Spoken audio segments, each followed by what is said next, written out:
Start. बेटा अभी हम एक सर्किट डायग्राम बनाएंगे, ठीक है, और उस सर्किट डायग्राम में आपको सारी चीज़ें बताएंगे कि कौन सी चीज़ कैसे काम करती है। सर्किट डायग्राम के लिए सबसे पहले किस चीज़ की ज़रूरत होती है हमें? वायर की, ठीक है। एक हमने वायर एक ये ले लिया, एक वायर और ले लेते हैं। एक वायर हमने ये इससे कनेक्ट कर दिया, ठीक है। एक वायर और ले लेते हैं, एक वायर हमने यहाँ कनेक्ट कर दिया इसके पास में। चलिए अब इसको थोड़ा सा बड़ा कर लेते हैं।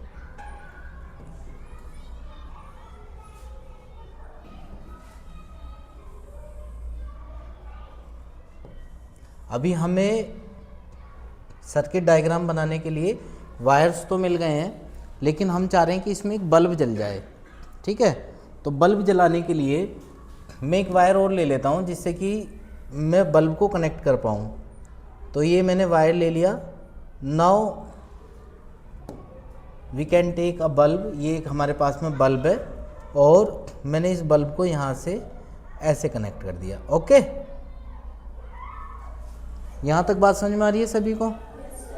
अब एक वायर और लेते हैं और यहाँ से इसको कनेक्ट कर देते हैं। अच्छा, अभी किस चीज़ की कमी रह गई है?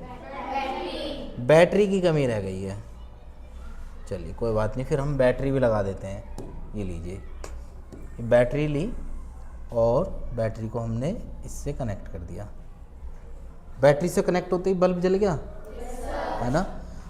बल्ब तो जल गया, लेकिन अभी एक समस्या है हमारे सामने। अगर हमें इसको बंद करना हो बल्ब को, तो हम कैसे बंद करेंगे? हमारे पास कोई ऑप्शन नहीं है बल्ब को बंद करने का। और ये देख रहे हैं आप, यहाँ रेजिस्टेंस है। जितना आप ये रेजिस्टेंस को बढ़ाते चले जाएंगे इस बल्ब के, उतना ही जो है करंट कम होता चला जाएगा। देख रहे हो अभी बल्ब का ग्लोइंग होना कम हो गया, कितना धीमा जल रहा है बल्ब। और जितना कम रेजिस्टेंस होगा उतना ही ज़्यादा बल्ब ये जलेगा, ठीक है।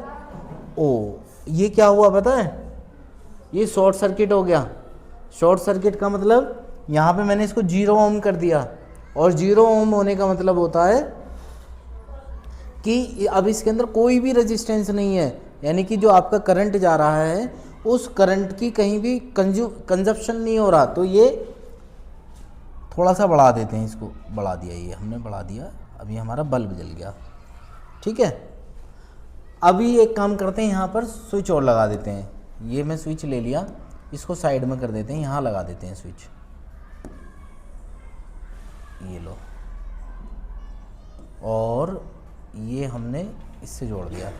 अब जब मैं स्विच ऑन करूँगा तो बल्ब ऑन हो जाएगा, स्विच ऑफ करूँगा तो बल्ब ऑफ हो जाएगा। समझ में आया? अच्छा, एक चीज़ और कर सकते हैं। अभी मैंने जब मैं इसके रेजिस्टेंस की बात कर रहा था तो अभी एकदम से आग लग गई, है ना, और ये अपना ख़त्म हो गया, सिस्टम जल जाएगा हमारा, बल्ब भी फूक जाएगा, सब चीज़ें फूक जाएंगी।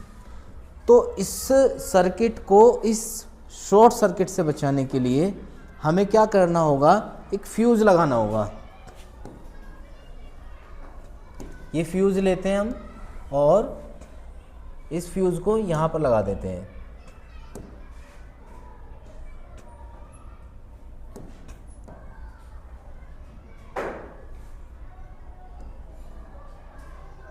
ठीक है, करंट तो चल रहा है, लेकिन अगर अभी यहाँ पे आग लग गई थी ना बैटरी में, अब देखते हैं जरा क्या होता है।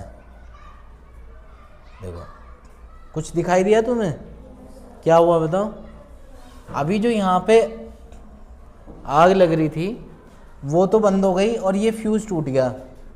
फ्यूज़ बहुत सस्ता होता है, मार्केट से ख़रीद के इसको चेंज कर सकते हैं हम लोग। तो फ्यूज़ को हम लगा देंगे तो हमारा फिर से दोबारा से ये सिस्टम सही हो जाएगा। तो फ्यूज़ क्या करता है कि जब बहुत ज़्यादा इसके अंदर करंट फ्लो होता है तो ये अपने आप ही ब्रेक डाउन हो जाएगा। गर्म होकर ज़्यादा करंट होने की वजह से ये हीट होगा और हीट होने की वजह से ये ब्रेक हो जाएगा। क्लियर हो गई बात? तो अब ये मेरा सर्किट डायग्राम पूरा कंप्लीट है। अब इसमें कुछ और भी चीज़ें दी हुई हैं, पेंसिल है या और भी बहुत सारे आइटम्स हैं, वो एक अलग डिफरेंट थिंग है। आज मेरे को आपको केवल सर्किट डायग्राम बनाना सिखाना था, तो ये आई होप तुम्हें आ गया होगा समझ में, ठीक है। अब एक बार आप लोग खुद से प्रैक्टिस करके देखेंगे, कर दो भाई।